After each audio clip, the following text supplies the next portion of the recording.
Magandang araw. Ngayon pag-aaral natin yung function-oriented design. So next slide. Function-oriented design. So design with functional units which transform inputs to outputs. So ano nga ba yung function-oriented design? Ito yung design na nag-i-involves ng inputs, process, and outputs. So ano tayo? Next slide. So ito another meaning ng function-oriented design. So si function-oriented design din, didecompose niya yung isang application system o kaya isang program into different function para madali siyang i-design, madaling i-handle, saka i-manage. So next slide. Function-oriented view of design. So ayan yung example niya. So meron tayo ditong 5 function. Yung function dyan is yung F1 to F5. So yung nakikita natin mga F1 dyan, function 1 yun. F2, yung F2, function 2. So on and so forth. So yung pinapakita dyan kung paano siya nag-work or paano siya i-handle. So katulad niyan, yung arrow dyan, dalawa. Yung arrow dyan, dalawa. Halimbawa, yung sa may shared memory saka sa F1. So dalawa yung arrow na yun. Ano yan? Tag dito, pwede siyang kumuha ng input tapos magpo-provide siya ng ng output. Tapos kung single arrow naman katulad nitong nasa F1 to F4, F1 to F5, ano naman siya? Nagpo-provide siya ng output pero yung output na yon magiging input kay function 4 sa kay function 5. So yun lang siya. Next slide. So, dito po sa topics, sa covered ng topics po natin is yung data flow diagram, data dictionary, structure chart, at yung last po yung sunod. So, ayan. Punta po tayo dito sa data flow diagram. Ano po ang data flow diagram? So, ito po ay pinapakita ang ating input data kung paano po nagiging output data sa pamamagitan po ng process. So, ito po yung pinag-aralan natin nung first year po, kung matatanda po natin sa first sem, yung IPO or tawagin na input, process, output. So, yan po yung ating data flow diagram. So, next, models the data process in the system using DFD symbols. So, meron po tayong models ng data processing sa pamagitan po ng paggamit ng DFD symbols. So, ano ba ang mga DFD symbols? Ito. Yan po ang ating DFD symbols. Ito po ang process, ano po natin siya? Pen, ayan. Process, data flow, tas data store, at external entity. So, ito po yung symbol ng process. Makita po natin, rectangle po siya na alang kanto. Ayan. Tas ito po, data flow, ito yung arrow. Tas data store ito. Tas yung external entity ito. Rectangle na name po. Yan po. Yan. Next natin. Ayan. So, ito po, data flow diagram. Ito yung parang pangyari. Ito yung external entity. Tatlo yan. Si CS assistant, customer, tas si broker. Sila po ang matatawag natin na system user. So, ayan. Ito, meron tayong 5 process. So, open account, check transaction, deposit cash, withdraw cash, place order. Ayan. Yan po yung laman natin process. So, itong si CS assistant natin, mag-input ng data. Ayan, customer details. Pasok siya dito sa process na open account at mag-output at store yung data dito kay customer. Ayan, kay customer. Mas pwede rin dito siya kay account. Ayan. Pwede rin dito siya may store. So, ayan.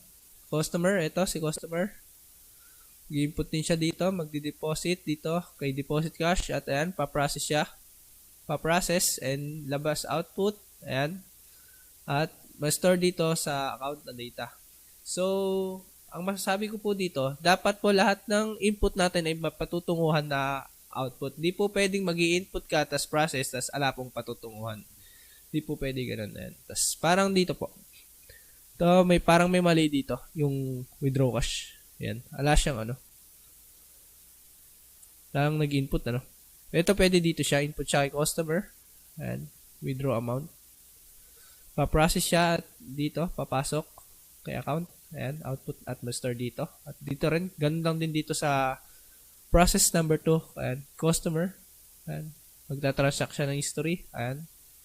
pa-process, i-check yung transaction, and then, and output, at ma-store siya kay account. Ayan. Ganyan po. Next slide natin. Ayan. Level data flow diagram. Ayan. Dito sa level flow data diagram, meron tayong level 0. Ang level 0, tayo pong mga information technology, we always start at 0 po. So, ayan. Model system as one process block which represent scope of the system, identify external entities and related inputs and outputs. So, ayan. Ano nga ba ang level 0? Context diagram. Ayan. Makita natin, sinabi sa kanina na isa lang ang process niya. Ayan. So, ayan. Ito ang mga external entities natin. Ayan. Ayan. Ayan. 4 sila. Parang ano siya, buod lang siya ng diagram. Ayan. Masasabing parang buod. Ganun. Ayan. Pwede siya mag-input dito. At process, mapaprocess siya. Dito output. Ayan. Ganun din. Pwede siya mag-input dito. At paprocess ng food ordering system. At may, ang output niya ay may mapupunta rito sa supplier. Ayan. Yan ang level 0 diagram. So, level 1, next, level 1, overview diagram. Identifies major process data stores that are used by the major process. Ayan. Ano nga ba ang level 1 overview diagram? Ang kaninang example natin, yan, ito ay isang example ng level 1 data diagram. Ayan. Level 1 siya. Makita natin, ayan. Parang, ito, di ba?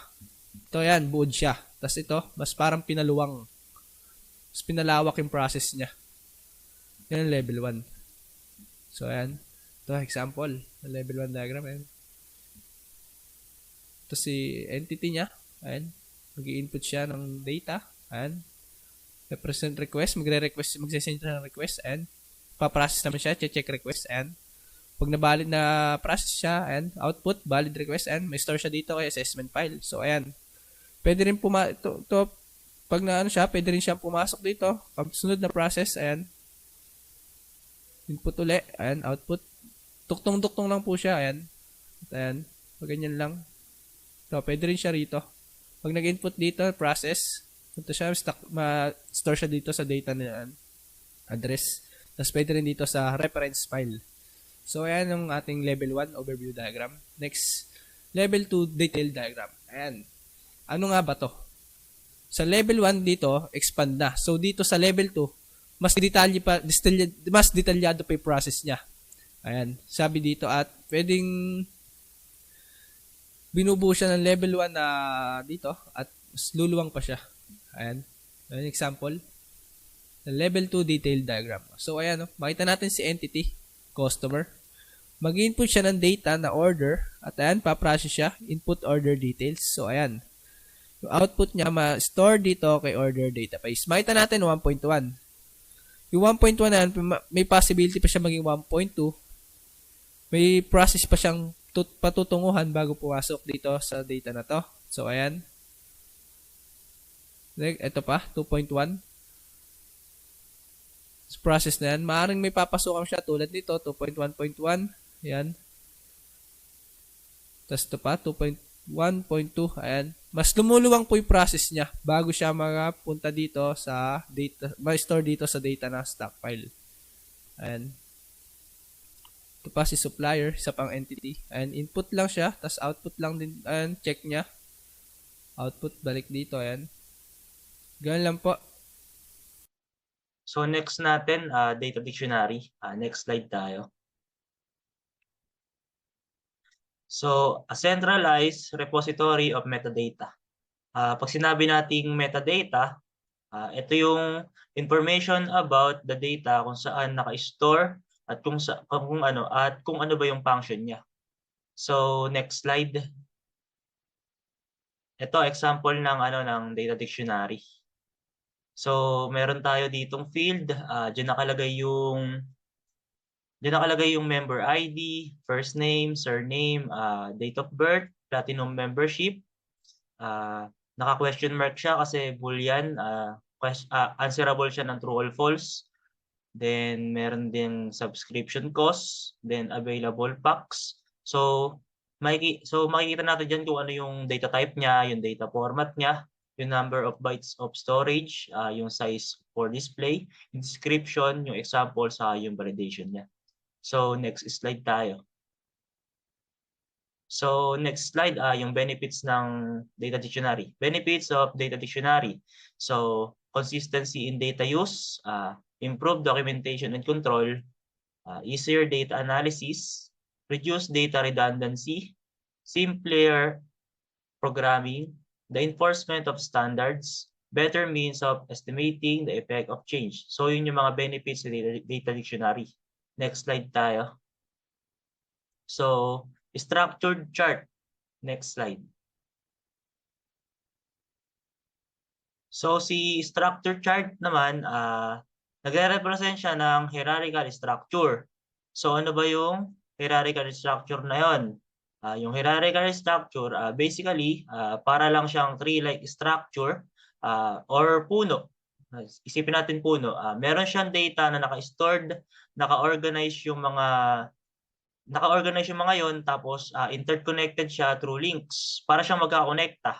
So next slide tayo. So ayan, example ng ng structure chart. So bago natin i-explain to, sabihin muna natin dito kung ano yung mga to, yung mga symbols niya. Paano ba magsulat dito? Ito. Yeah. So itong rectangle na to, ang tawag diyan ay process. Tapos yung line na to, ang tawag diyan ay call line. Then yung bilog na to na walang shade, ang tawag diyan parameter. Tapos yung ito naman yung may shade, ang tawag diyan ay control parameter. So tapos ito yung nakikita natin na to, yung buo na to. Yung parang triangle na yan. Yan. Ang tawag diyan ay decision. So burahin natin. Anong burahin ito? Yun. Then ngayon, so explain na natin kung paano ba yung gumagana yung structure chart na to. So yung so yung example dito ay email server. So unang step dito, enter login details. So pag nag-enter ka ng login details, pupunta siya kay verify login details. So pag nag-verify, makikita natin yung parameter dito. Ayan, login details.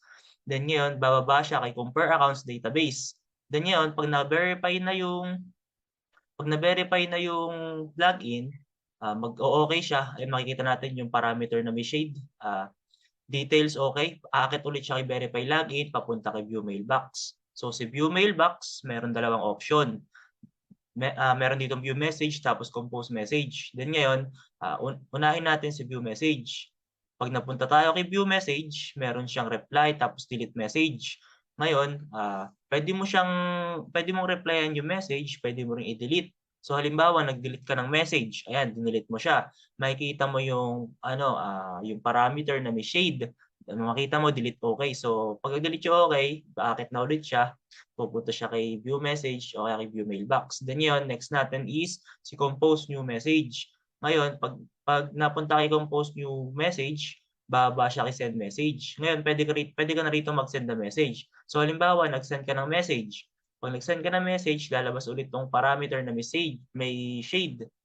Lalabas set okay. So pag nag-send ka ng message, yun, aakit na siya kay compose message. So yun lang, ganun lang yung example ng structure chart. So next slide po.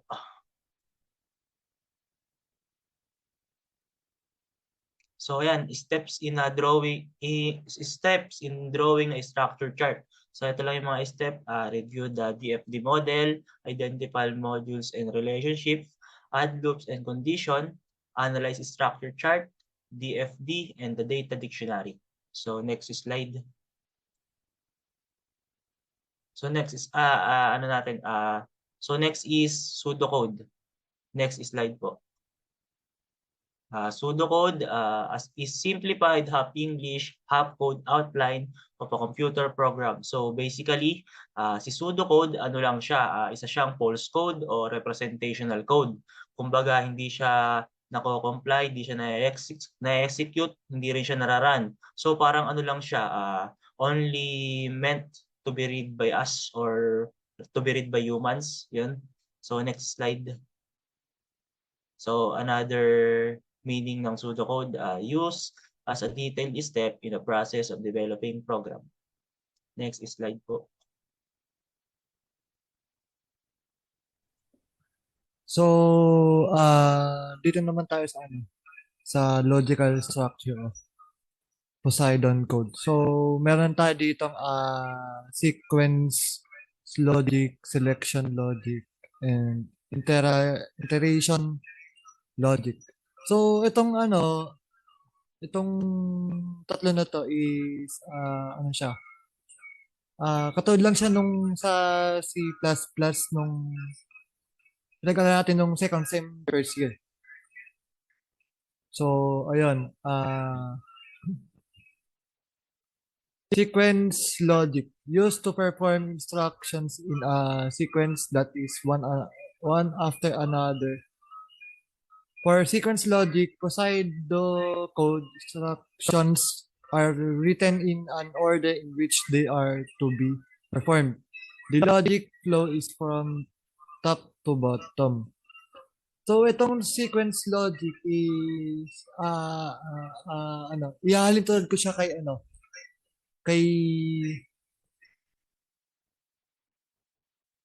tawag dito. Anong ano yun?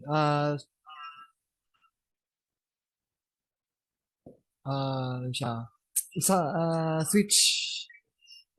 switch method sa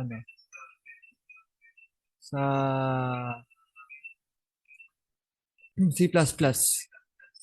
So ito siya, flowchart. At yung flowchart niya sunod-sunod siya na ayan from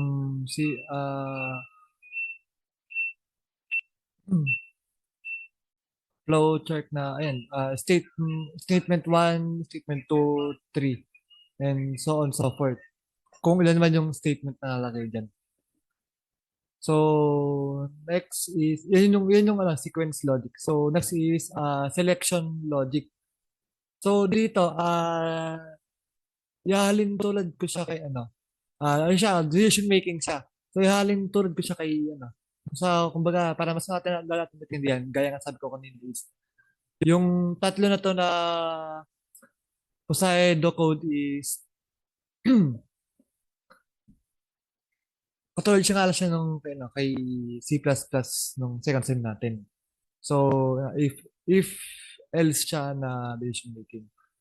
So ayun, for example, ito condition. Since for example, may question na yes or no. So ano siya dito? So, for example, itong si condition is sabihin natin is ano bang question yes or no siya. So dito papasok if true siya, dito siya papasok na like may consequence dito na ano or sabihin natin output dito. And then end na siya dito ganun. When if no or sabihin natin false is baka baksak na siya dito so hindi na siya didiretso dito. Baka yun yung si selection logic. Then next is ito pa pala isang example. Kung kung dito meron siyang output. So sa isang if then else dalawa yung naging output niya. Yun nga, same lang din nung kanina na sabi ko is kung sabihin question yes or no. So, dito yung output niya, yung pagka true, dito lalabas si output na sabihin natin may baka text ganun. And then pagka naman true or pag naman pag naman no or false, may output din siya lalabas dito na kung ano bang message or something ganun. So, iteration logic. So, dito sa iteration logic, used to produce loops when one or more instructions may be executed several times depending on some of the conditions. It uses structure called do while, for, and repeat until. So, isa siyang loop. For example, dito,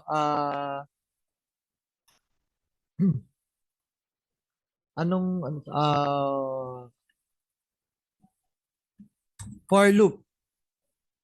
So, ano siya dito? For example, sabihin natin 5 times siyang uulit. So, sabihin natin, naka, 5 times nang ulitin yung pangalan ni Sir Bawat. So, sabihin natin, Sir Bawat, Sir Bawat, Sir Bawat. No? Limang beses na ganun. So, pag nakalimang beses na siya, kumbaga, false na siya. Kumbaga, again na siya. Kasi nga, nakalima na siya. So, ayan, ito. Ito yung, ano siya. So, dito yung Sir Bawat, and then, after niya dito, +1. So, babalik siya dito, ganun. Mas makalima nga siya. So, next is, dito naman, do while. So, dito, may condition siya. So, dito naman, maglo-loop siya, depende din sa condition. So, pagka true yung condition mo, output siya dito, and then, babalik siya ulit. Ha? Hanggat nag-true yung condition mo, hindi siya titigil. So, once na, for example, na false na yung ano mo, yung decision mo or yung pinili mo. So mag-end na siya. Ganun siya. Do while end. So next is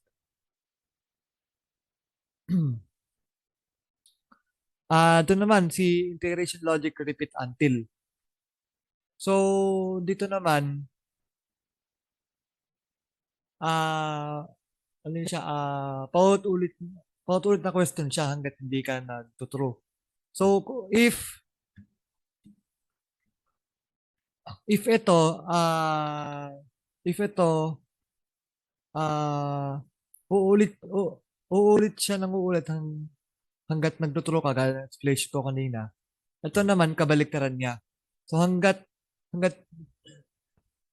nag-false ka, uulit siya ng uulit. Hanggang sa panagturo ka naman or na, for example, yes or no. Pag nag-yes ka naman, tsaka pa lang siya mag-end. So, ayan, calculation symbols. So, calculation symbols symbolize the arithmetic operators we use these symbols. So, ito yung mga kapag yung pseudo code natin is may kasama siyang mathematics. Yung pinakaayaw natin, joke lang. So, ayan. So, tatlo na to sa for example is sabihin nating add. So, gaya nga sabi ko is dito sa integration logic 4. So, dito magpa+1 siya, which is ito, dito siya sa calculation symbols. Balik tayo din sa dito nga. Gaya nga sabi ko dito, for example, ang i-output niya is Sir Bawat. So, ayan. Magka+1 siya na magka+1. Dito, meron siyang arithmetic symbols. Para mas latong na maintindihan. So, kung halimbawa, if groupings, ayan, group. And then, like, for example, siguro PEMDAS. Siya yung mag-ano niyan. Like, parang example, kumbaga sa PEMDAS, siya si parenthesis kung di ako nakakamali. And then, ayan, exponent, yung exponent, at yung symbol niya, double asterisk or yung, nakalimutan ko yung symbol na to. And then pagka-multiply, single parenthesis, ay, hindi parenthesis, ano siya, asterisk, and then pagka-divide, slash, add, gaya nga example ko kanina dun sa integration logic na for loop. Ayan. And then subtraction, ayan, dash. So, ayan, greater than, less than, ayun, ano niya, less than, greater than or equal to, ayan, equal to, and then pagka not equal, or logic operators. If any of these conditions are true, the whole expression is true. So, gaya nga sabi ko kanina, yung sa, dito sa, so, hanggat nagtuturo siya, paulit-ulit lang siya doon sa dual na iteration logic. And then if any of the conditions are false, the whole expression is false. So, kabaliktaran siya ni or. Then, not reverse the outcome of the expression true becomes false or false becomes true. Kumbaga, ayan. Hindi ko na siya, kasi nga maubos na kami ng time. So, ayun. Rules for Poseidon code. Write only one statement or per line. So, ano lang siya, sa lahat ng syntax natin, si Poseidon code is parang, sa isang statement, baga, sa Java, siya system.println tapos yung output niya. So, isang statement, isang paragraph lang siya ganun. And then, capitalize initial keyword. So, ayun. And indent to show Irichi. Ayun, hindi ko alam yung pronunciation. And ayun, and multi-line structures keep statement language independent. So, ayan, the end. So, kami po ang week 5 ba? 6. Ayan.